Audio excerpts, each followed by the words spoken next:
Marc Aurèle a écrit un jour: « Lorsque vous vous levez le matin, pensez au précieux privilège que vous avez d'être en vie, de respirer, de penser, d'apprécier et d'aimer dans cette lumière. » Comment pouvons-nous cultiver des matins qui s'alignent sur cette appréciation stoïcienne de la vie?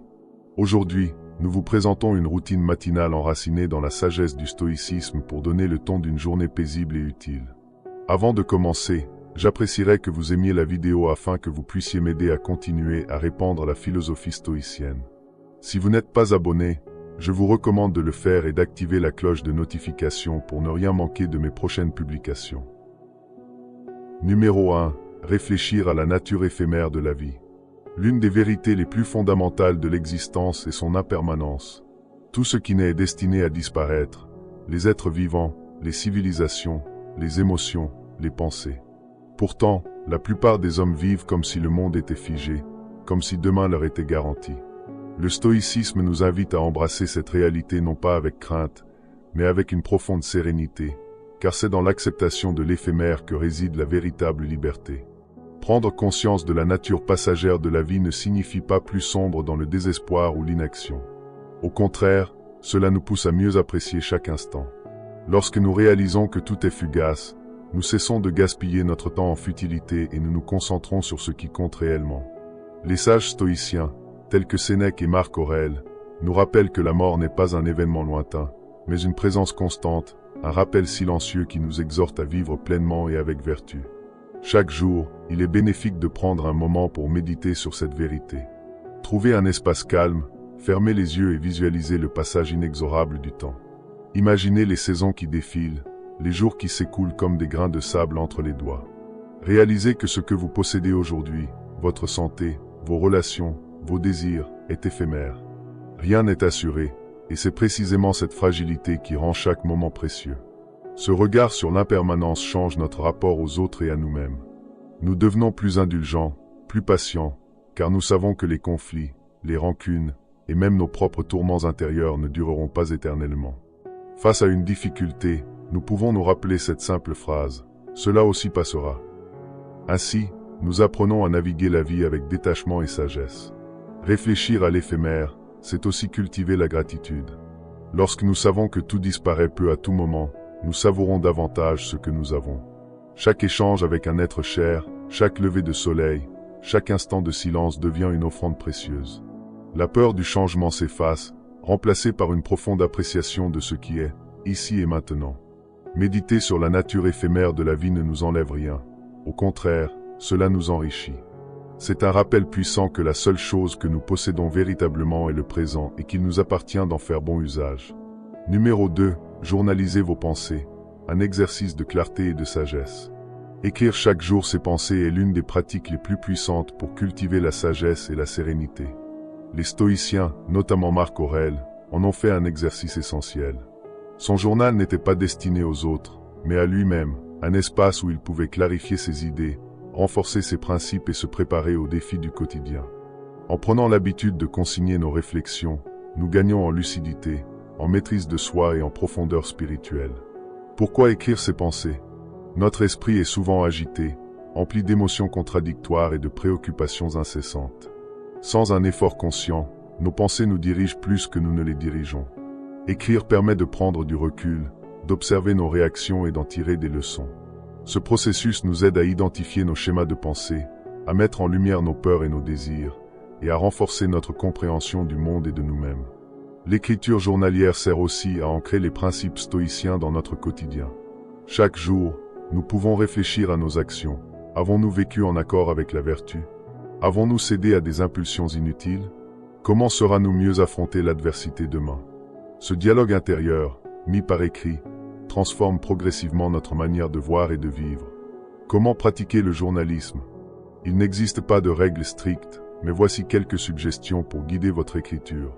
Commencez par une réflexion matinale, écrivez vos intentions pour la journée.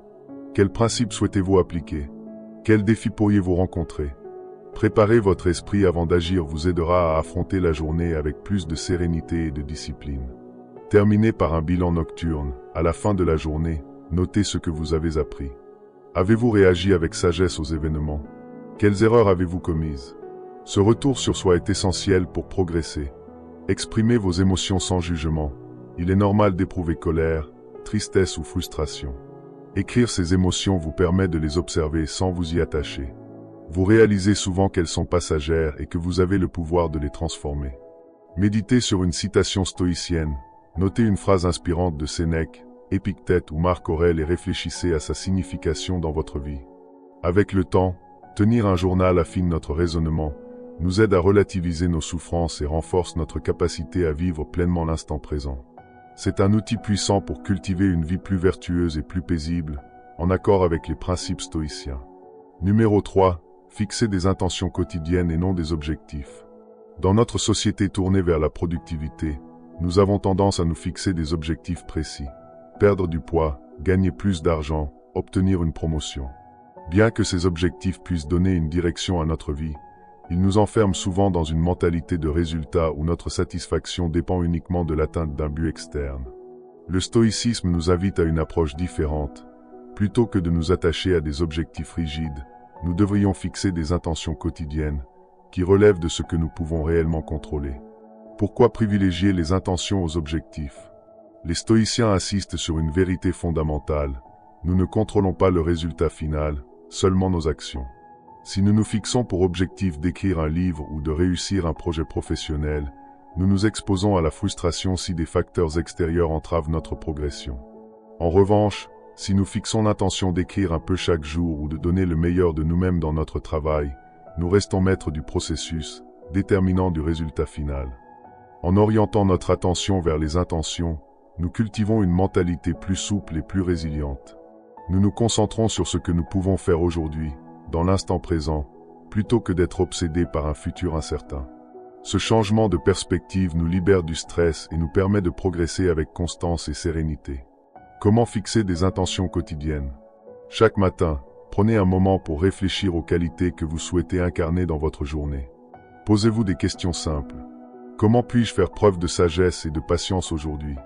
Comment puis-je améliorer ma discipline personnelle? Comment puis-je réagir avec calme face aux imprévus? Ces intentions ne sont pas des tâches à cocher sur une liste, mais des principes directeurs qui vous guideront tout au long de la journée. Elles sont flexibles et adaptables, vous permettant d'agir en accord avec vos valeurs plutôt que de poursuivre aveuglément un objectif précis. L'impact des intentions sur notre bien-être. Fixer des intentions quotidiennes nous permet de vivre avec plus de présence et d'alignement. Au lieu de nous juger en fonction de nos réussites ou de nos échecs, nous nous concentrons sur l'effort lui-même, ce qui renforce notre satisfaction et notre paix intérieure. Nous acceptons mieux les aléas de la vie, car nous savons que l'important n'est pas le résultat final, mais la manière dont nous cheminons. En adoptant cette approche, nous transformons chaque journée en une opportunité d'apprentissage et d'amélioration personnelle, modifiant les circonstances extérieures. Numéro 4. Accepter l'inconfort, une voie vers la résilience et la sagesse. L'inconfort est une réalité inévitable de l'existence. Que ce soit la douleur physique, l'incertitude, l'échec ou la perte, aucun être humain n'y échappe. Pourtant, notre société moderne nous pousse à éviter toute forme d'inconfort, à rechercher le confort immédiat, à anesthésier nos souffrances par le divertissement, la consommation ou la distraction. Le stoïcisme, à l'inverse, nous enseigne que l'acceptation de l'inconfort est une clé essentielle pour mener une vie libre et vertueuse. Refuser l'inconfort, c'est refuser la réalité. La douleur, la difficulté et l'adversité font partie de l'ordre naturel des choses. En les rejetant, nous ne faisons que nous affaiblir et nous exposer à plus de souffrance lorsque nous y sommes inévitablement confrontés. Sénèque nous rappelle, la difficulté renforce l'esprit, comme le travail fortifie le corps. En affrontant volontairement l'inconfort, nous forgeons notre caractère et devenons plus résilients face aux épreuves de la vie. De plus, la croissance personnelle naît souvent dans l'inconfort. Un athlète ne progresse qu'en poussant son corps au-delà de ses limites. Un esprit ne s'épanouit qu'en affrontant des idées complexes ou des situations difficiles. Se confronter à l'inconfort, c'est s'ouvrir à l'amélioration et à la force intérieure. Comment apprendre à accepter l'inconfort? Pratiquer la préméditation malorum. Les stoïciens utilisaient un exercice mental appelé préméditation des mots, qui consiste à visualiser les difficultés potentielles avant qu'elles ne surviennent. En imaginant vivre la douleur, la perte ou l'échec, on se prépare à y faire face avec calme et dignité. Cet exercice permet de diminuer la peur de l'inconfort et d'augmenter notre résilience.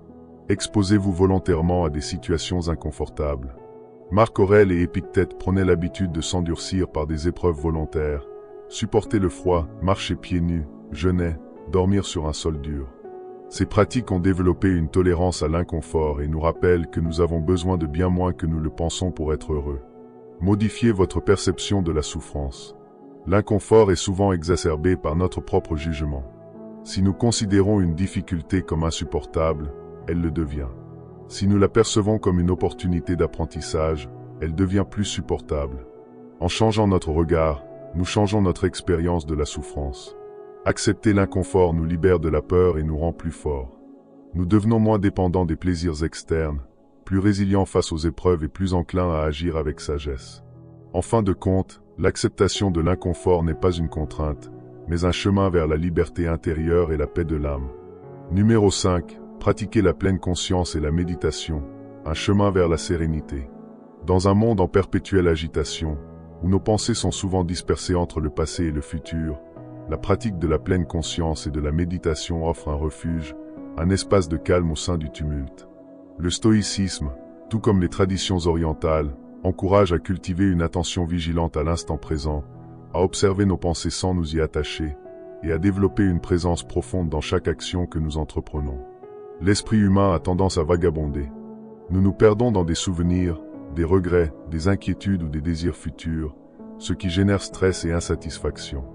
La pleine conscience consiste à ramener notre attention à l'instant présent, en observant nos sensations, nos pensées et notre environnement avec détachement et acceptation.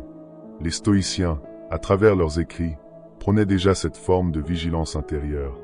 Marc Aurèle écrivait dans ses pensées pour moi-même, « Concentre-toi sur l'instant présent ». De même, Épictète nous rappelle que nous ne contrôlons que nos perceptions et nos actions, et non les événements extérieurs. La pleine conscience nous aide précisément à nous recentrer sur ce que nous pouvons maîtriser, notre esprit et notre manière de réagir aux situations. La méditation, quant à elle, est un exercice qui renforce cette capacité d'attention. En nous asseyant dans le silence, en observant votre respiration et nos pensées sans les juger, nous entraînons notre esprit à se détacher des distractions et à cultiver un état de sérénité. Comment pratiquer la pleine conscience et la méditation? Commencez votre journée par quelques minutes de silence.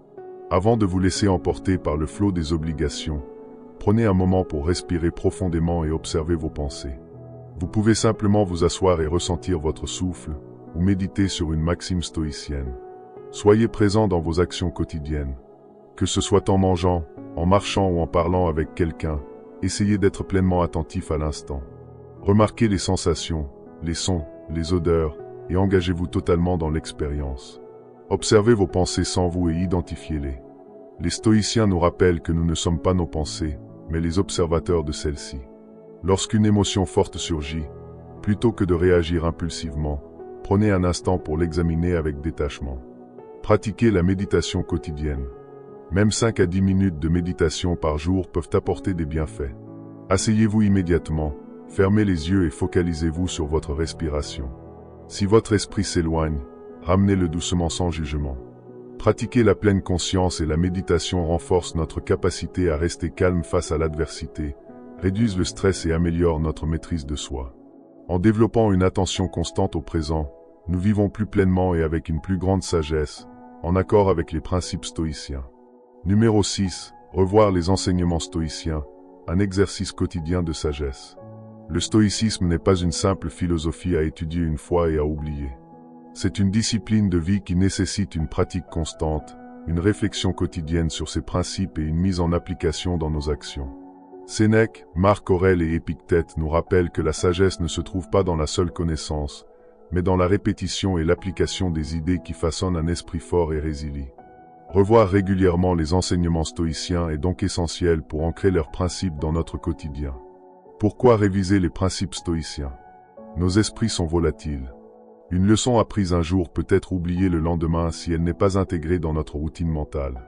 Revoir les enseignements stoïciens permet de renforcer notre discipline intérieure, en nous rappelant chaque jour des principes fondamentaux. Nous évitons de nous laisser emporter par nos émotions et nos désirs incontrôlés. Mieux affronter l'adversité. Quand nous sommes confrontés à des défis, notre première réaction peut être impulsive. Un esprit enseigné aux préceptes stoïciens sait prendre du recul et réagir avec sagesse. Vivre avec plus de clarté et de sérénité. Les enseignements stoïciens nous identifient à distinguer ce qui dépend de nous et ce qui ne dépend pas de nous, nous libérant ainsi des inquiétudes inutiles. Comment revoir les enseignements stoïciens au quotidien? Lire et relire les textes fondamentaux. La lecture quotidienne des écrits de Marc Aurèle, Sénèque ou Épictète permet d'entretenir une relation vivante avec la philosophie stoïcienne. Même en relisant les mêmes passages, nous y trouvons souvent de nouvelles perspectives adaptées à notre situation actuelle. Écrire un journal philosophique. Marc Aurèle tenait un journal dans lequel il méditait sur les principes stoïciens. Vous pouvez en faire de même. Chaque soir, notez un enseignement qui vous a marqué et réfléchissez à la manière dont vous l'avez appliqué dans votre journée. Méditez sur une maxime stoïcienne. Choisissez une citation stoïcienne et prenez quelques minutes pour l'examiner. Par exemple, Épictète disait « Ce qui trouble les hommes, ce ne sont pas les choses, mais les jugements qu'ils portent sur ces choses. » Comment cette idée peut-elle s'appliquer à vos préoccupations du moment? Pratiquez la visualisation et la préméditation des mots. Les stoïciens suggéraient de s'exercer mentalement aux difficultés de la vie pour mieux les affronter lorsqu'elles surviennent. En imaginant les obstacles que vous pourriez rencontrer et en vous rappelant les enseignements stoïciens, vous vous préparez à y faire face avec sérénité. Revoir régulièrement les enseignements stoïciens nous permet de mieux intégrer leurs principes et de les appliquer naturellement dans nos vies. Ce n'est qu'en revenant sans cesse aux mêmes idées, en les confrontant à notre réalité et en les expérimentant au quotidien, que nous pouvons véritablement progresser sur le chemin de la sagesse et de la maîtrise de soi. Numéro 7. Pratiquer amor fati, l'amour du destin. Le terme latin amor fati, qui se traduit par amour du destin, est l'un des concepts les plus puissants du stoïcisme. Il désigne l'acceptation totale et l'amour des événements de la vie, quels qu'ils soient. Cette idée est au cœur de la philosophie stoïcienne, qui nous enseigne que tout ce qui nous arrive, qu'il soit perçu comme positif ou négatif, fait partie d'un ordre naturel et doit être accueilli avec sagesse et gratitude. Pratiquer amor fati n'est pas une simple acceptation passive des épreuves, mais une invitation à les embrasser pleinement, à les considérer comme des opportunités de croissance et de transformation personnelle. Pourquoi pratiquer amor fati? La vie est parsemée d'imprévus, d'épreuves et de moments de souffrance. Le stoïcisme nous apprend que ces expériences ne sont pas des malheurs, mais des éléments essentiels de notre développement. Sénèque disait « Ce n'est pas ce qui t'arrive, mais comment tu réagis à ce qui t'arrive qui compte. » L'idée de amor fati pousse encore plus loin cette réflexion. Au lieu de lutter contre ce qui se présente à nous, pourquoi ne pas l'accepter pleinement, l'aimer même, puisqu'il est le matériau brut de notre évolution personnelle? En cultivant cette attitude, nous nous libérons du ressentiment, de la frustration et de l'amertume qui accompagnent souvent les défis de la vie. Plutôt que de lutter contre l'inévitable, nous apprenons à l'accepter avec gratitude et à en tirer les leçons qui nous permettront de grandir. Amor fati transforme ainsi chaque difficulté en une chance, chaque échec en une étape vers la sagesse. Comment pratiquer amor fati au quotidien? Acceptez pleinement les événements. Lorsque vous êtes confronté à une difficulté, un échec ou une situation inattendue, faites un effort consciencieux pour ne pas vous laisser emporter par la frustration ou le découragement. Rappelez-vous que cet événement fait partie d'un plan plus vaste, que vous ne contrôlez pas, mais qui vous offre une occasion d'apprendre et de vous améliorer. Trouvez les leçons dans les défis. Au lieu de voir un obstacle comme une malchance, demandez-vous ce qu'il peut vous enseigner. Par exemple, une déception professionnelle peut vous aider à développer votre résilience, une perte personnelle peut approfondir votre empathie, et une difficulté physique peut renforcer votre patience et votre persévérance. Cultivez la gratitude pour tout ce qui est. Pratiquer amor fati demande de changer de perspective. Au lieu de regretter ce qui aurait pu être ou ce que vous n'avez pas, concentrez-vous sur ce que vous avez. Soyez reconnaissant pour les expériences que la vie vous offre, qu'elles soient agréables ou non. Visualisez l'acceptation des événements futurs. Comme le pratiquaient les stoïciens, exercez-vous mentalement à anticiper les épreuves et à les accepter à l'avance. Par exemple, imaginez une situation difficile, une dispute, un échec, une perte, et réfléchissez à la manière dont vous pouvez l'aborder avec sagesse et calme. Cette préparation mentale vous aidera à faire face aux défis avec plus de sérénité lorsqu'ils se présenteront. Pratiquer l'amour du destin apporte une paix intérieure profonde. En acceptant pleinement ce qui se passe dans notre vie, nous nous libérons du stress et du mécontentement. Nous cessons de lutter contre le courant de la vie, ce qui nous permet de vivre de manière plus fluide et plus joyeuse.